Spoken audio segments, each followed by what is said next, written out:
पुढची बातमी, महायुती सरकारचे नवे मंत्री आज आपला पदभार स्वीकारणार आहेत।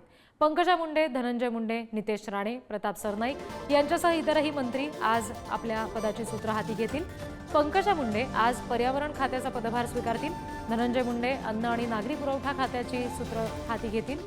नितेश राणे हे मत्स्य आणि बंदर विकास खात्याची जबाबदारी आपल्यावर घेणार आहेत। प्रताप सरनाईक सुद्धा आज मंत्रालयामध्ये जातील आणि परिवहन खात्याचा पदभार स्वीकारतील। दरम्यान मंत्री मंगल प्रभात लोढा यांनी मात्र सोमवारीच रोजगार आणि कौशल्य विकास या आपल्या खात्याचा पदभार स्वीकारलेला आहे।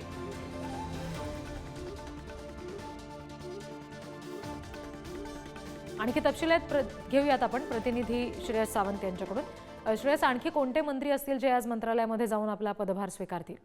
तर आज मंत्रालयामध्ये अनेक मंत्री जे आहेत ते आपला पदभार स्वीकारणार। त्यातून प्रताप सरनाईक, नितेश राणे जे बहुधा पहिल्यांदा यावेळी मंत्री झालेत आणि ते त्यांचा पदभार स्वीकारणार आहेत। मंगल प्रभात लोढा जे आहेत त्यांनी कालच खरं तर आपला पदभार स्वीकारला। त्यामुळे अनेक लोक आहेत। आज कोणकोणती नावं आता जी आपण घेतली त्याच्यामधून प्रताप सरनाईक, नितेश राणे, पंकजा मुंडे, धनंजय मुंडे ही सगळीच लोक आज मंत्रालयात पदभार स्वीकारणार आहेत। विधी आपण बघितलं पाहिजे की घोषणा झाल्यानंतर त्यांची शपथविधी झाल्यानंतर नागपूर अधिवेशन पार पडलं। नागपूर अधिवेशनानंतर हे पदभार स्वीकारणं म्हणजे कुठे ना कुठे आता नागपूर अधिवेशनाचं सगळं ज्या गोष्टी आहेत ते आता आजपासून कामाला लागतील का, आता त्याकडे सगळ्यांच्या लक्ष लागलं आहे। एकंदर त्यांच्या बैठका सुरू होतील, कॅबिनेटला काय काय निर्णय होईल, आता त्या सगळ्या गोष्टी ज्या आहेत ते आता फुल फोर्समध्ये होताना दिसतात। कारण एकंदर मंत्रालयात जाऊन आपल्या ऑफिशियल्सना भेटून आता हे सगळे मंत्री जे आहेत ते कुठे ना कुठे पदभार स्वीकारताना दिसतात, म्हणजेच कामाला लागताना दिसत आहेत। आणि ते सगळ्यात महत्त्वाचं आहे, जे पहिल्यांदा मंत्रिपदाची शपथ घेतली, जे नितेश राणे असतील, प्रताप सरनाईक असतील, ते जेव्हा पदभार स्वीकारणार ते आता काय काय त्यांच्या ह्याच्यात करतायत त्याकडे सगळ्यांचं लक्ष लागलं।